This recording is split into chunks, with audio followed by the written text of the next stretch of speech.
Perkenalkan Bu, nama saya Tini Lartabaru Lubis, NIM 03-2022-045. Di sini saya akan menjelaskan pengertian dari sistem saraf.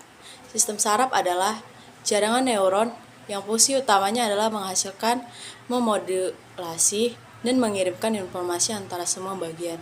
Berbeda dari tubuh manusia, sifat ini memungkinkan banyak fungsi penting dari sistem saraf, seperti pengaturan fungsi vital, tubuh, detak jantung, pernapasan, pencernaan, sensasi dan gerakan tubuh. Struktur sistem saraf memimpin segala sesuatu yang menjadikan kita manusia, kesadaran, kognisi, perilaku, dan ingatan kita. Sistem saraf sangat berguna dalam iritabilitas tubuh. Iritabilitas adalah kemampuan menanggapi rangsangan. Untuk menanggapi rangsangan, ada 3 komponen yang harus dimiliki oleh sistem saraf, yaitu reseptor. Reseptor adalah alat penerima rangsangan atau impuls. Pada tubuh kita yang bertindak sebagai reseptor adalah organ indera. Yang kedua, konduktor atau pengantar impuls.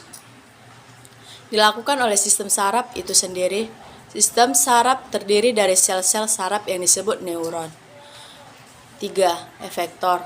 Efektor adalah bagian tubuh yang menanggapi rangsangan. Efektor yang paling penting pada manusia adalah otot dan kelenjar. Otot menanggapi rangsang yang berupa gerakan tubuh, sedangkan hormon menanggapi rangsang yang meningkatkan atau menurunkan aktivitas organ tubuh tertentu. Misalnya, mempercepat, memperlambat denyut nadi, dan melebarkan dan menyempitkan pembuluh darah. Fungsi saraf. 1. Menerima informasi atau rangsangan dari dalam maupun dari luar tubuh melalui saraf sensori.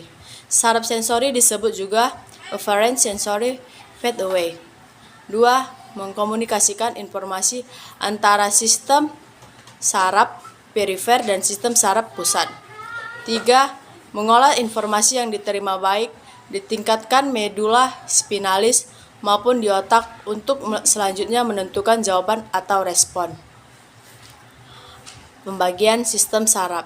Sistem saraf terdiri dari 2 bagian, yaitu sistem saraf pusat atau SSP, pusat integrasi dan komando tubuh. Yang kedua, sistem saraf tepi atau SST, mewakili saluran antara SSP dan tubuh. Terdapat 2 tipe dasar sel dalam sistem saraf, yaitu neuron dan sel glial. Nah, di sini saya akan menjelaskan neuron. Neuron adalah unit struktural dan fungsional utama dari sistem saraf. Setiap neuron terdiri atas badan sel, 1 akson dan banyak dendrit. Badan sel saraf mengandung organel seluler, dan disinilah impuls saraf potensial aksil. Dihasilkan neuron memiliki karakter iritabilitas dan konduktivitas. Iritabilitas yaitu kemampuan untuk menginisiasi impuls saraf dalam merespon terhadap stimuli dari luar tubuh, mengirimkan pesan dari suatu sel ke sel lainnya ke seluruh tubuh. Neuron mengontrol semua fungsi sistem saraf. Yang kedua, badan sel. Badan sel ini berguna pada bagian neuron yang paling besar adalah badan sel. Setiap badan sel mengandung inti. Badan sel mengontrol fungsi sel yang meliputi metabolisme sel. Setiap badan sel memiliki dendrit dan menerima informasi dari lingkungan.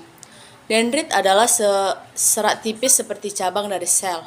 Dendrit menerima neurotransmitter yang dilepaskan dari neuron lain, kemudian mengubah sinyal kimia tersebut menjadi impuls listrik, dan akhirnya membawa impuls saraf tersebut menuju tubuh sel. Yang kedua, akson. Akson adalah proyeksi panjang badan sel